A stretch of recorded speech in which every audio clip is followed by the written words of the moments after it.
시청자 여러분 안녕하십니까? 7월 10일 토요일 JCN 모닝뉴스입니다. 수도권을 중심으로 확진자가 급증하면서 지역으로의 확산이 우려되고 있는데요. 울산도 이번 주 후반 들어 연일 10명대의 확진자가 나오면서 방역당국이 긴장하고 있습니다. 이현동 기자의 보도입니다. 8일 하루 울산에서 확진자 접촉과 유증상자 등 15명이 코로나19 양성 판정을 받았습니다. 또 밤사이 동구 어린이집 관련 연쇄 감염 8명 등 11명이 코로나19에 확진돼 누적 확진자가 3,000명에 육박하고 있습니다. 이달 들어 확진자 감소 추세를 보이던 울산은 일주일 만에 다시 두 자릿수 확진자를 기록하며 재확산 조짐을 보이고 있습니다. 대부분 가족 간 감염과 확진자와의 접촉이지만 감염 경로가 파악되지 않는 확진자가 많은 만큼 방역당국도 긴장하고 있습니다. 울산시는 수도권 확진자와의 접촉 등을 염두에 두고 지역 확진자의 감염 경로 파악에 주력하고 있습니다. 이동 경로라든지 GPS 위치 정보, 그다음에 신용카드 사용 내역 등을 확인을 해서 동선을 추적을 해서 수도권과의 혹시 연결고리가 있는지 이런 것을 파악을 할 계획으로 있습니다. 현행 거리두기 방침도 격상을 검토하고 있습니다. 오는 14일까지 강화된 거리두기 1단계가 적용되고 있지만 확진세에 따라 그 이전에라도 2단계나 그 이상으로 격상할 수 있다는 겁니다. 저희들 스스로 판단해서 이 상황이 굉장히 위험하다고 판단을 되면 그 시점부터 이제 새로운 단계를 저희들이 강화를 할 계획이고 2단계로 격상되면 사적 모임과 다중이용시설은 현행대로 유지되지만 종교 행사는 현재 50%에서 30%까지 인원이 제한됩니다. 수도권을 중심으로 연일 1,000명대의 신규 확진자가 쏟아지고 있고 울산의 확진자 수도 급증세를 보이면서 우려의 목소리가 커지고 있습니다. JCN 뉴스 이현동입니다. 동구 지역 어린이집을 중심으로 코로나19 확산세가 이어지자 동구청이 지역 어린이집 108곳에 대해 어제부터 무기한 휴원 명령을 내렸습니다. 동구청은 오는 13일부터 어린이집 보육직원에 대한 백신 접종을 시작하는 날 방역 지침을 강화하는 한편 긴급 보육은 유지해 보육 공백을 줄인다는 계획입니다. 최근 동구 지역에서는 어린이집 종사자 지인 모임과 학부모 모임 등에서 감염세가 이어지며 지역 어린이집 8곳에서 확진자와 접촉자가 발생한 상태입니다. 하원태 현대자동차 사장이 파업을 결의한 노조를 방문해 올해 임금과 단체 협약 교섭을 재개하자고 요청했습니다. 하 사장은 어제 울산 공장 노조 사무실을 방문해 이상수 노조 지부장을 만나 이견을 좁히고 합리적인 접점을 모색해서 교섭 마무리에 집중하자고 밝혔습니다. 노조는 조합원 찬반 투표를 통해 이미 파업을 결의한 상태지만 그간 사측이 전향적인 자세로 나오면 파업보단 교섭에 나서겠다고 밝힌 만큼 교섭 재개 가능성에 무게가 실리고 있습니다. 현대중공업 노조가 지난 6일부터 전면 파업에 돌입하고 크레인 점거를 이어가는 날 노사 갈등이 계속되고 있습니다. 현대중공업 노조는 어제까지 예정돼 있던 전면 파업과 크레인 점거를 오는 14일까지 연장하며 사측의 임단협 추가 교섭안 제시를 요구했습니다. 이에 대해 사측은 교섭 진척을 위해선 크레인 점거 농성부터 해제해야 한다는 입장을 밝히고 있어 갈등은 당분간 계속될 전망입니다. 더불어민주당 대선 주자인 정세균 전 국무총리의 대선 조직인 균형사다리 울산본부 발대식이 어제 울산 상공회의소에서 열렸습니다. 박태환 중구청장과 이동권 북구청장 등이 고문을 맡았고 박향로, 오세곤, 황보상준 등 지역위원장들이 상임대표를 맡는 등 각 분야 11,000여 명이 발기인의 이름을 올렸습니다. 정 전 총리는 정세균에게 듣는다를 통해 대선에 임하는 정책 비전을 발표했고 국민을 위해 만드는 미래의 사다리를 통해 담대한 회복의 시대, 강한 대한민국의 시대로 함께 오르자고 강조했습니다. 이광현 앵커의 이슈인 뉴스 시간입니다. 오늘은 더불어민주당 대선 주자인 정세균 전 국무총리가 출연했습니다. 대선 경선에 임하는 심경과 또 앞으로의 비전까지 자세한 이야기 나눠봤습니다.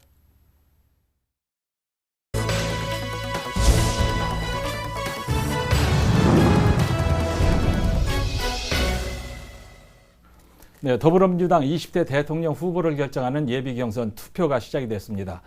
후보 가운데 한 분인 정세균 전 총리와 잠시 말씀 나누겠습니다. 어서 오십시오. 네, 반갑습니다. 예, 잘 오셨습니다. 국회의원 시절에 종로에서 3명, 5명만 모여도 막 달려가시잖아요. 아, 예. 지금도 그렇게 하세요? 예, 그럼요. 뭐 사람이 변하면 안 되지 않습니까? 예, 못 변하죠. 안 변해야 되죠. 아, 예. 오늘 울산에 오신 건? 예, 오늘 그 균형사달이라고 예. 저를 지지하는 분들이 모임을 만들었는데 예. 그 이 출범식이 있었습니다. 아, 예. 그래서 축하차 왔습니다. 오셨군요.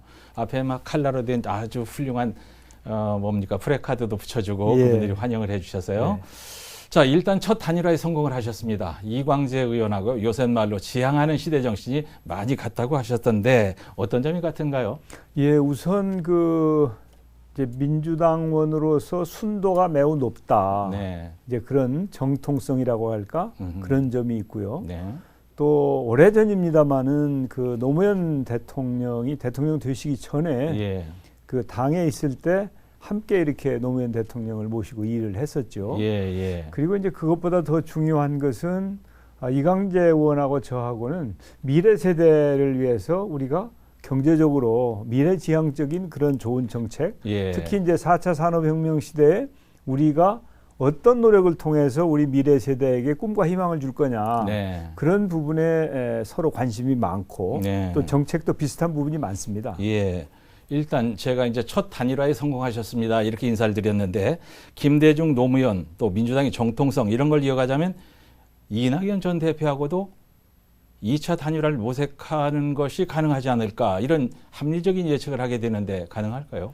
아직은 뭐 그런 계획이나 논의는 없습니다. 없고 없고 이제 여백은 있는 겁니까? 원래 우리 그 경선 제도가 예. 그 결선 투표 제도가 있어요. 예. 그래서 사실은 자연스럽게 이 단일화의 효과를 나타낼 수 있게 돼 있죠. 네. 그러니까 6사람이 경쟁을 해서 네. 1, 2위가 만약에 1위가 50%를 넘지 못하면 예. 다시 투표를 하게 돼 있거든요. 그러니까 그때 이제 합종 연행이 이루어지도록 네. 그렇게 설계가 되어 있습니다. 예, 알아듣겠습니다. 정세균 전 총리를 이 국어학자들이 평가를 할 때 쉬운 말로 또 짧게 하고 앞뒤가 모순되는 화법을 절대 안 쓰는 그런 정치인이다. 안정적인 분이다. 이런 평가를 하더라고요. 예, 뭐 좋은 얘기죠.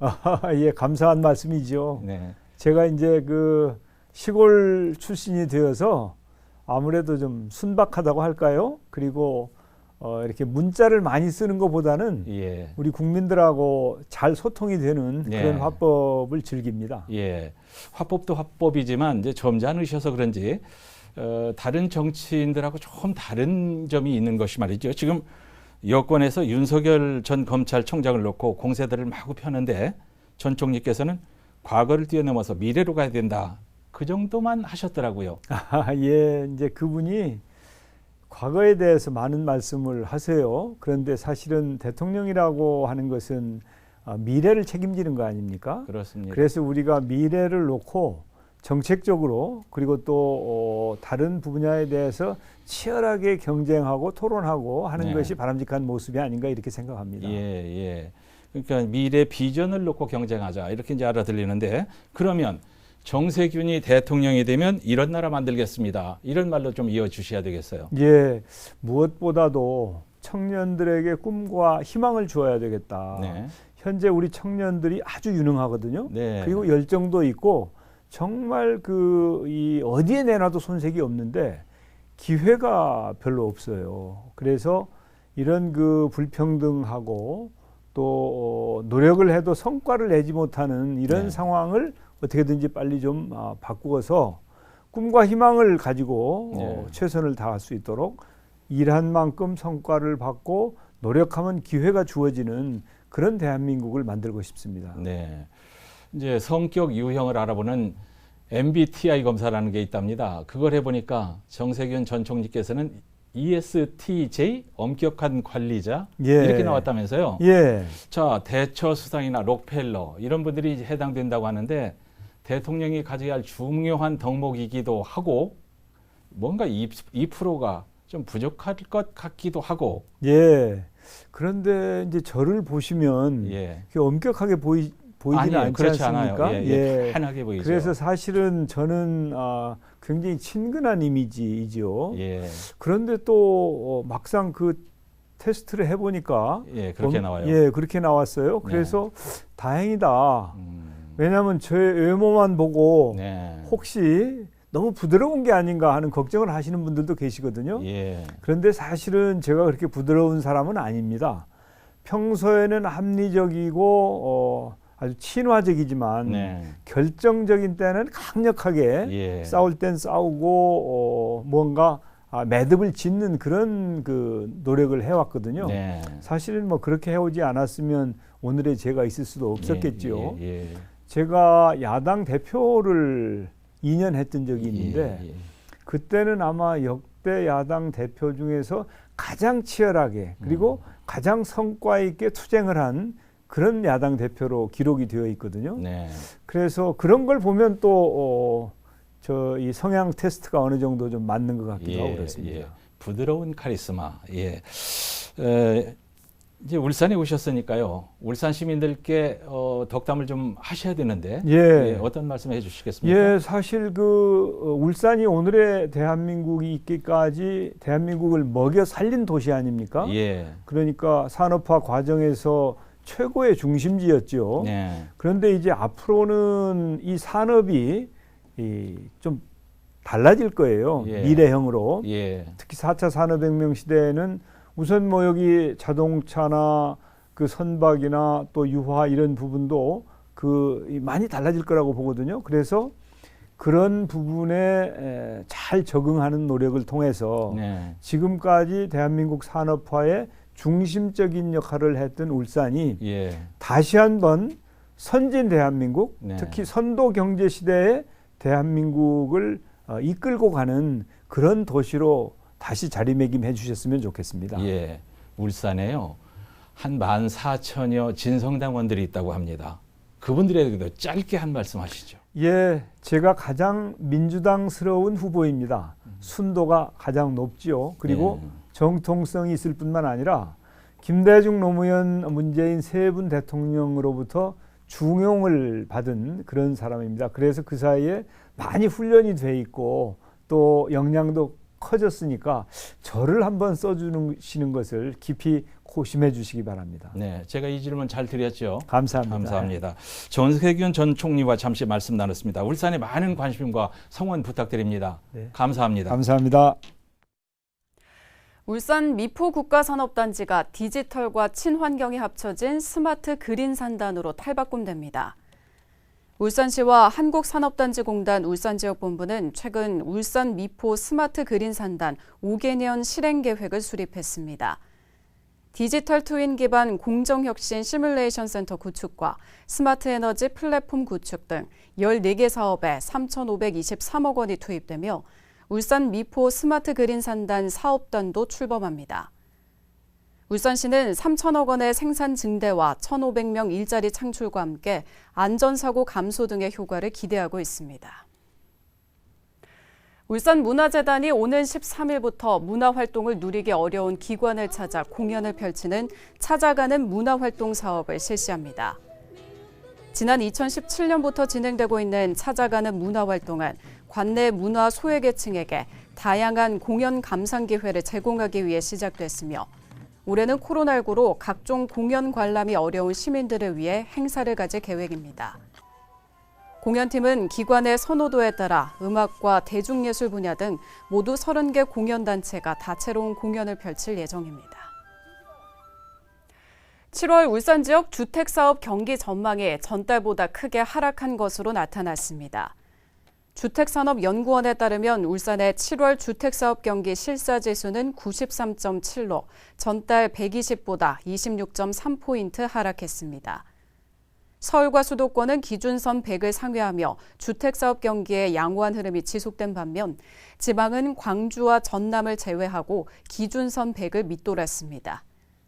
주택산업연구원은 지방은 주택사업 여건이 나빠질 것이라는 전망이 우세하다며 지방 주택 공급 시장에 대한 시장 모니터링을 강화할 필요가 있다고 설명했습니다. 울산 여성축제가 올해 처음 개최됐습니다. 여성들의 문화참여기회 확대와 역량 강화를 위한 다양한 프로그램이 울산 곳곳에서 펼쳐지고 있습니다. 직장과 일상생활 속에서 받는 스트레스 해소법까지 찾을 수 있어 여성들의 호응을 얻고 있습니다. 보도에 박정필 기자입니다.